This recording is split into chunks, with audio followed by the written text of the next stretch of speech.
and she was very prolific. She made my heart beat hard until I got to know her over those years. And but she made me aware, globally aware of this racial struggle. Dr. Angelou was your mother, your auntie, and your sister girl, all wrapped up into one. She was the mother to the world, and a person who could come forth with all of the greatness and all the words and the visuals that she could produce, all the great things. You all don't have enough time for me to tell you what it was like to be mentored by Dr. Maya Angelou. I mean, it kind of goes without saying. I mean, it's Maya Angelou. I mean, one of the most celebrated writers of our time. And not just that she was a brilliant writer and that she was an activist and all of that, but she touched so many lives, you know? She really touched lives. Dr. Angelou and I have a lot of parallels in our lives. We both were raised in part by our paternal grandmothers and came into a very intimate relationship with words very early, and trying to understand our contribution in our space in the universe through words and through narrative. There was a fear. She was brave. I was not sure I was ready to be that brave because my childhood wasn't like hers. It takes that kind of bravery to liberate yourself, especially as an artist. As a performer, we shared that thing where she had been a singer and a dancer and an actress. And so when we had play dates, we went into those kind of modes. Maya, I don't know how to put the finger on it because I come from Brooklyn. I come from a mixed, diverse neighborhood, post-Depression. There was no racism in that thing, so I didn't know about that racial fire that Maya had. But I learned that there's a different world than the one I grew up in. She scared me. Really? Yes, she scared me because I didn't know what that was. I learned what that was from her and others. That I don't care how you were raised, we still have to do this equality fight. People often ask, who was your favorite interview subject? And it was always Dr. Maya Angelou, not just because she was a celebrated author, that she was an activist, that she was an actress, that she was a director, that she was a producer, but because she was so wise. And with every interview I did with her, I always walked away more enlightened, more engaged. I mean, she was just a phenomenal woman. We actually hired her at the city's recreation department back in, I guess, the mid-'70s to do a poetry workshop during a summer experiential camp for young people. So that was amazing to have a chance to meet her, and had just such a presence then even that I knew she was going to have an extraordinary career. She was such a part of the mosaic of our city, and we bragged about her and really treasured the fact that she was here. So we need as a community to celebrate that, obviously, and not forget the fact that she was here and had this amazing impact on us over the many years that she was here. There's so much narrative that spans the cross of her life, so much so that she's written 7 autobiographies, and the first 6 of them only take you to her being 40 years old. And there's this whole other 45 some odd years of more narrative. I have to make sure that I am addressing it piece by piece and bit by bit, and just doing the work and just learning and just having the conversation. Because if I think of the enormity of the entire project and the task of distilling this down into a 2-hour experience, it can be overwhelming. I think it's her body of work, and it kind of all starts with that voice too, if you think about it. I mean, that voice was so regal, so rich. And when she spoke, she always had something important to say. Always had something important to say. She didn't waste words. That's what I loved about her. She was just filled with wisdom. She's constantly talking about being a rainbow in someone's clouds. She's constantly talking about the power of words and how to use them properly and how to not be destructive with words, how to be constructive with words. And sometimes she would decide to sing. And one of the songs she liked to sing, and she would teach through the song, was called Rainbow in the Clouds. When it looked like the sun wasn't gonna shine anymore, God put a rainbow in the clouds.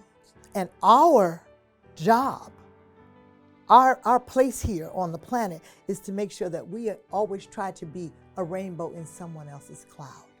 Anything in the human condition, whether it's the most heinous crime or the most lofty accomplishment, I have all the components inside of me to do the same thing. So I cannot think of myself as lower or as higher as anyone else. I am equal because I'm a human being. She was also involved in the community. She just wasn't this, American icon. She was someone who gave, and I remember reaching out to Big Brothers Big Sisters and doing a public service announcement for them. She truly believed in helping young people and helping people who were aspiring to do better, to be better. So we all know that Dr. Angelou was a champion of Black theater and Black narrative. And so I think that the fact that her play, her life story being developed at the North Carolina Black Repertory Company in the National Black Theater Festival, at the Ensemble Theater, at Hattie Lou, I think she would adore that. Working with Larry Leon Hamlin and Sylvia Sprinkle Hamlin, and she really grabbed that project and just threw it over the goalpost, basically, and made it happen by her force of her notoriety and her strong will to make it happen there. Just a wonderful heritage, and that really made the festival kick off, and I think was hugely responsible for its success. Never in her lifetime did she ever say, I was the one who helped put it on the map. I was the one who raised the first funds to make it happen. She never said that to me. She talked about people being humble. She said some people are humble, some people are humble. So I've always thought to myself, am I really being humble or am I being, humble? And because of coming down here for Thanksgivings or 4th of July celebrations or anything that doctor might have been hosting, and when they sit you down and go, so now child, what are you doing? What's your next gig? Where have you been? And I'm sitting here going, these people care. They care about what I've done and where I go. And these are the people that marched with Dr. King and actually went through the civil rights. They put a stamp down so that they built a foundation that I can stand on. They built a platform. Really, that was the first lesson I learned from Dr. Angelou, to stay in the moment. At the time, I didn't quite get it, but I thought about it when I got home. And I thought about my life and my career and how I was always rushing from point A to point B, how I was always thinking about the next career move. And I thought about what she had said, and I wish that I had met her 30 years prior, how my life might have been different if someone had said, stay in the moment. It was a Mother's Day, and I had lost my mother in 2002. And Lydia called me and said, Doctor would like to speak with you. And she said to me, you don't have to be alone. To hear her on the phone saying, come, I want to embrace you. I know what you're going through. I know what it is like to lose your mom and to be a woman trying to navigate your way through life, through the rest of your life. You don't have to be alone. And that was her spirit, to embrace, to be there for whatever it was that you needed. If you just asked, she would always tell me, never be afraid to ask for what you want, but do be prepared to pay for what you get. And I asked for a meeting with her, and I told her that I just, times I just felt like I couldn't pull it together, and it just felt sad. And she said one word that has stuck with me, and that word is Thanksgiving. Thank God for all that He has done, and give whenever you can to help somebody else. Whenever you're feeling low, Thanksgiving. Thank God for everything He's done for you, and give to help somebody else as much as you can. The one thing I can say for sure is that she touched my life in a way that certainly has molded me, and has made a change in how I view the world and the way that I'm able to show humanity and love and be a vessel of peace and to be a light. She's speaking from love to begin with. So when she spoke at that inaugural, that was major history. Major history. After all the stuff that happened to her, from childhood and up, and she'd smile at you, and it was real. She'd cook for you, and that was real. Their philosophy was so much love, so much deep love for people. It's a keeper. She says often that words are things, and they get into the walls, and they get into the space, and they get on you. And so to have her words just repeated constantly in the spaces that she lived, I think she would love that. Especially just the act of rehearsing is the act of repeating words over and over and over again, which means that Dr. Angelou's words are going to be floating in the trees here and in the water and in the gas forever. And so I think she'd be very pleased with that. And be the phenomenal woman that she wrote about. You know, rise, as she said, still I rise. Be that.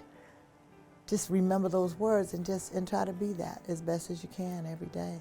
So I hope that people will come out and support this play, and we'll take it all the way to Broadway, which is where we're trying to go. And it deserves to be there. If there can be a Michael Jackson and there can be a Tina Turner, there can be the Temptations, there needs to be a Dr. Maya Angelou.